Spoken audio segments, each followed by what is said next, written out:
26/11 Mumbai attack जो हुआ था उसमें इसकी इन्वॉल्वमेंट बताई जा रही है।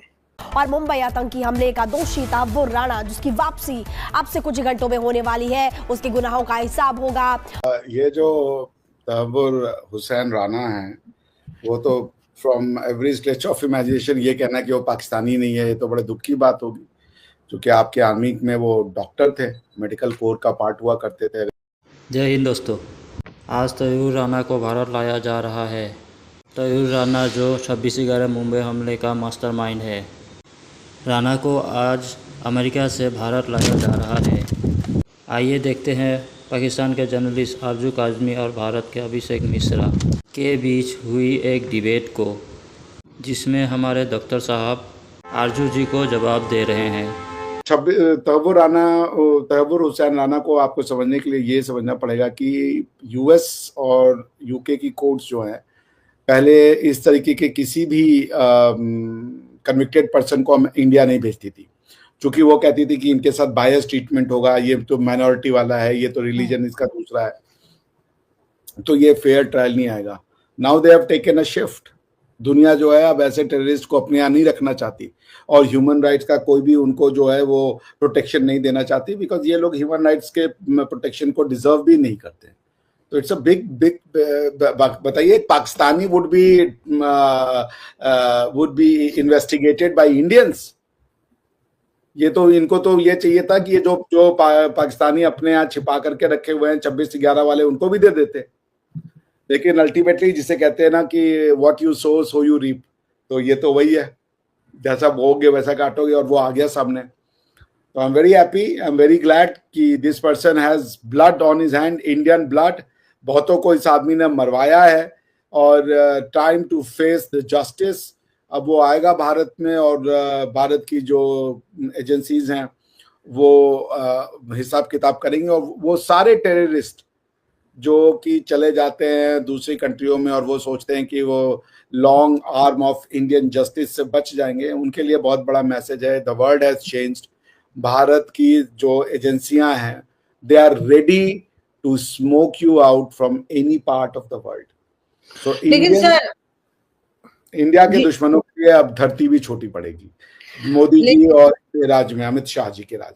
जी। लेकिन सर एक चीज यहाँ पर इसके लिए कहा गया कि पाकिस्तानी सिटीजन है। पाकिस्तान ने पहले तो कह दिया कि ये पाकिस्तानी सिटीजन नहीं है, ये अमेरिकन सिटीजन है, इसके पास पाकिस्तान की नेशनलिटी नहीं है, अमेरिकन है।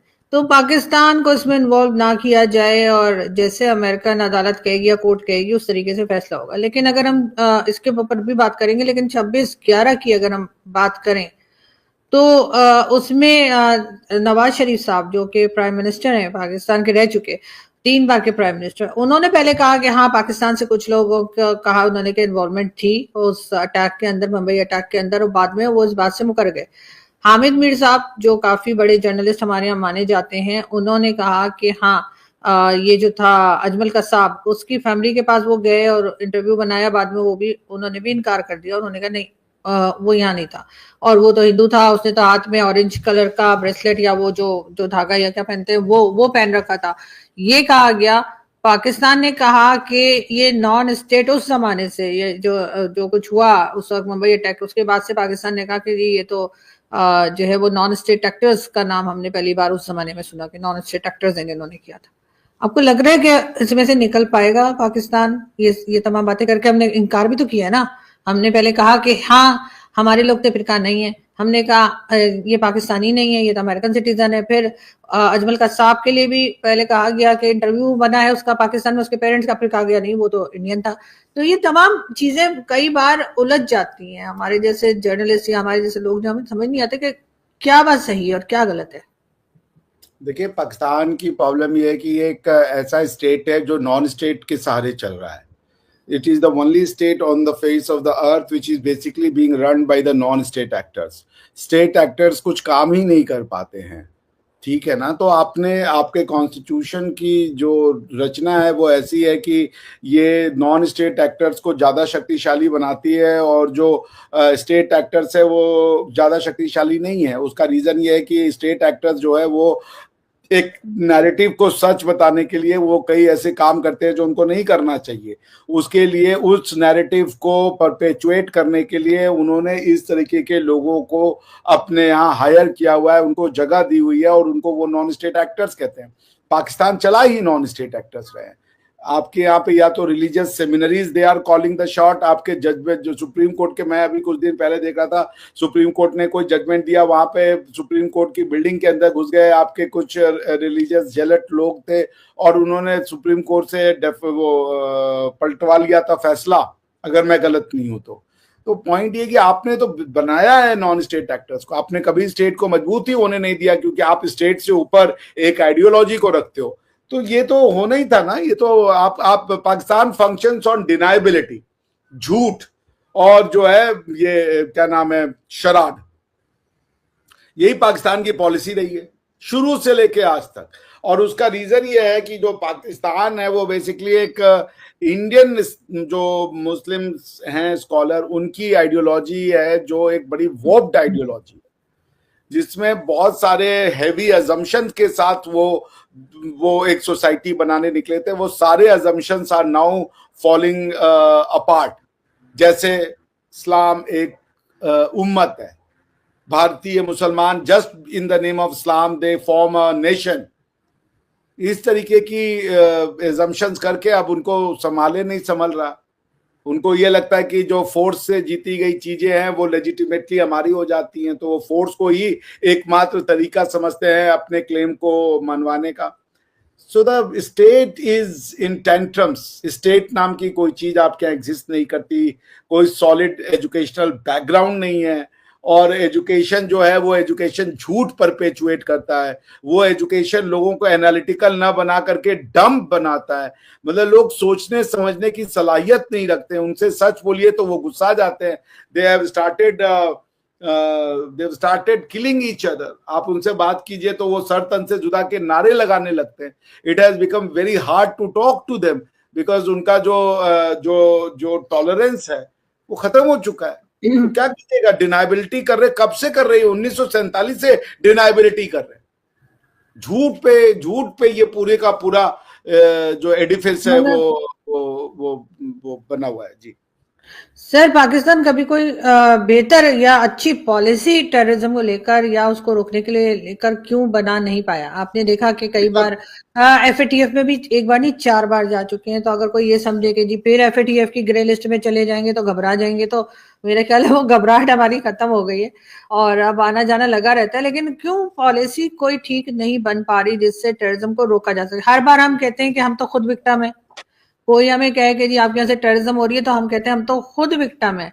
तो ये बात हम ठीक है, मानती हूँ हम भी विक्टिम होंगे, हमारे यहाँ भी टेररिज्म होती है, लेकिन यहाँ से भी तो हम करते हैं और करते रहे हैं। तो पॉलिसी क्यों नहीं हम ऐसी बना पा रहे जिससे हम इसको रोक सकें? बिकॉज आपकी पॉलिसी का जो कोर है वो फ्लक्चुएटिंग है। आपकी पॉलिसी का कोर है क्या भाई? आज तक तो कोई नहीं समझ पाया। आप वॉर ऑन टेरर लड़ने चले गए जब आपका सबसे बेस्ट हीरो जो था वो ओसामा बिन लादेन था। आपकी जो आइडियोलॉजी है वो प्योरली रिलीजियस है, लेकिन आप रिलीजियस सोसाइटी नहीं बनना चाहते, आप टीटीपी से लड़ रहे हो। Conflict and contradiction is the definition of Pakistan.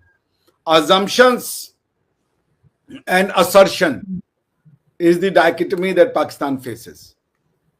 आपने इतने सारी चीजें मान ली हैं ना कि आप पॉलिसी बना ही नहीं सकते उनके बाहर। आप पॉलिसी बनाते हो इमोशंस पे, इंपल्स पे। आप पॉलिसी बनाते हो कि भाई उम्मीद पे दुनिया कायम है। नहीं कायम है उम्मीद पे दुनिया। दुनिया फैक्ट्स पे कायम है, दुनिया रियलिटीज पे कायम है, दुनिया ट्रूथ पे कायम है। आपके उम्मीद करने से कि भारत बर्बाद हो जाएगा, भारत बर्बाद नहीं होगा।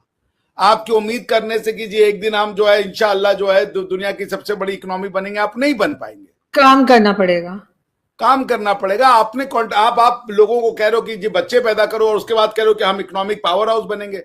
कितना बड़ा आपके पास लैंड मास है कि आप जो है 40-50 करोड़ लोगों को कितना rate of growth of economy रखोगे कि आप 40-50 करोड़ लोगों को अच्छी लाइफ दे पाओगे? नहीं दे पाओगे आप लाइफ।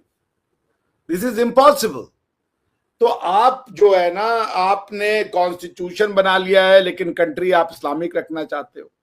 आपने जो है सोसाइटी ऐसी बनाई है जो गाने गा रही है, फिल्मी गाने देख रही है, उड़ा रही है, उसके बाद आप उससे कह रहे हो कि तुम जो है वो अरबी सीख लो, संस्कृत से हमारा कोई लेना देना नहीं है। तो भाई आप कहां से पॉलिसी बनाओगे? क्लैरिटी तो हो, किसी कॉन्सेप्ट की क्लैरिटी तो हो। जैसे मैं और आरजू जी, हम दोनों एक दूसरे के बहुत अच्छे मित्र हैं, उसका रीजन है कि हमारी क्लैरिटी है। अब अगर आपको मेरी बात समझ में नहीं आती और मुझे आपकी बात समझ में नहीं आती तो हम लोग दोनों लोग एक दूसरे से बात नहीं कर सकते थे। Pakistan does not have a clarity, basic concept उनका नहीं क्लियर है। उनको बहुत हार्श ट्रूथ के थ्रू गुजरना पड़ेगा। वो हार्श ट्रूथ करने जाइए तो यहाँ के लोग, आपके यहाँ के लोग बड़े अजीब है, वो कहते हैं जी आप ऐसी बातें करें जो उम्मीद देती हो, आशा देती हो। अरे भाई क्या बातें कर रहे हैं, मैं यहाँ पे वो अपीजमेंट करने आया हूं। आपको बैठ के अपनी थ्योरी को रिविजिट करना पड़ेगा। वो आप नहीं करोगे तो और कौन करेगा? उसको नहीं करोगे रिविजिट तो आप फिर वही करो कि इंशाल्लाह ऐसा हो जाएगा, इंशाल्लाह वैसा हो जाएगा, और अल्लाह वैसा होने नहीं देंगे जैसा आप चाह रहे हो, क्योंकि होगा वो जो थ्योरी आप अप्लाई कर रहे हो। जैसे हम जी, सुनिए तो, कनाडा जाके ये आदमी इंडिया नफरत नहीं खत्म कर पाया। A man who is a doctor, सोचिए आप मानसिकता, ये आदमी डॉक्टर है, इसका काम है लोगों को जीवन देना, और ये इतनी नफरत इसके अंदर है कि इसने आतंकवादियों के साथ, डेविड कोलमैन हेडली के साथ ये मिला, इसने जो है रेकी करवाई है, जो भी इसने करवाया होगा, उसके बाद ही फैसिलिटेटेड अटैक। ये डॉक्टर का काम है। आप उम्मीद करेंगे, आप लोग कहते हैं कि भाई टेररिज्म तो वो करता है जो अनपढ़ होता है। ये अनपढ़ है? नहीं नहीं नहीं नहीं, ऐसा नहीं है। ये बात तो बहुत पहले गलत साबित हो गई। अनपढ़ होंगे तो टेररिज्म करेंगे? नहीं नहीं, आई डोंट थिंक सो। आरजू जी, आपको पूछना पड़ेगा आपके समाज में कि डॉक्टर इंजीनियर ये कर रहे हैं आपके यहाँ तो, और किस तरह अब तो ये भी नहीं कह सकते कि तहव्वुर राणा के ऊपर बड़ा जुल्म हुआ था साहब, उसने बंदूक उठा लिया।